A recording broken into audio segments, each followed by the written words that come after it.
நம்ம ஸ்ரீகுமரன் தங்க மாளிகை ட்ரிபிள் ஸ்டார் திட்டத்தில் நீங்களும் ஆகலாம் super star. Download the SKTM Jewel app today.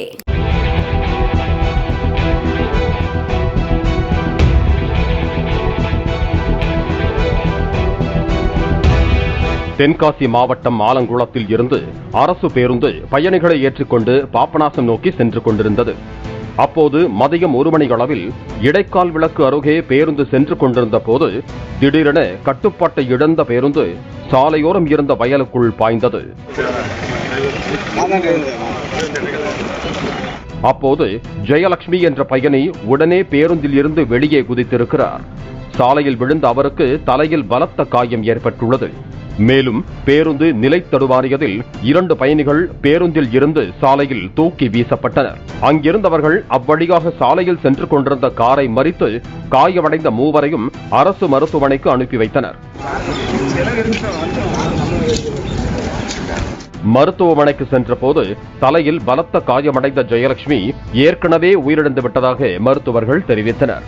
மற்ற 2 பயணிகளும் மருத்துவமனையில் தீவிர சிகிச்சை பெற்று வருகிறார்கள்.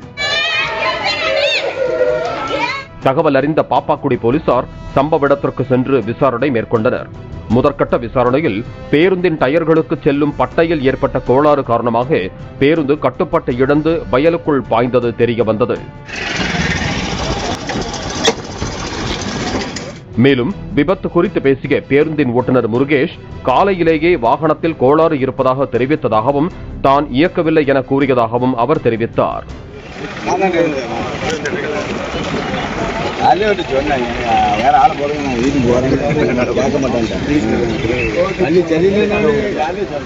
வாகனத்தில் கோளாறு இருப்பது தெரிந்தும் அரசு பேருந்து ஓட்டுநர் பயணிகளை ஏற்றிக்கொண்டு சென்றதால் ஒரு அப்பாவி பெண் உயிரிழந்த சம்பவம் பெரும் அதிர்ச்சியை ஏற்படுத்தி இருக்கிறது. கோளாறான பேருந்து என ஓட்டுநருக்கு முன்கூட்டியே தெரிந்தபோது ஓட்டுநர் அதனை இயக்காமல் இருந்திருந்தால் இந்த விபத்தை தவிர்த்திருக்கலாமே என்பதே பலரின் கேள்வியாக உள்ளது. நம்ம ஸ்ரீகுமரன் தங்க மாளிகை ட்ரிபிள் ஸ்டார் திட்டத்தில் நீங்களும் ஆகலாம் super star. Download the SKTM Jewel app today. Play store மற்றும் ஆப் ஸ்டோரில் இருந்து பாலிமர் செயலியை QR கோடு மூலம் பதிவிறக்கம் செய்யுங்கள். செய்திகளை உடனுக்குடன் பெறுங்கள்.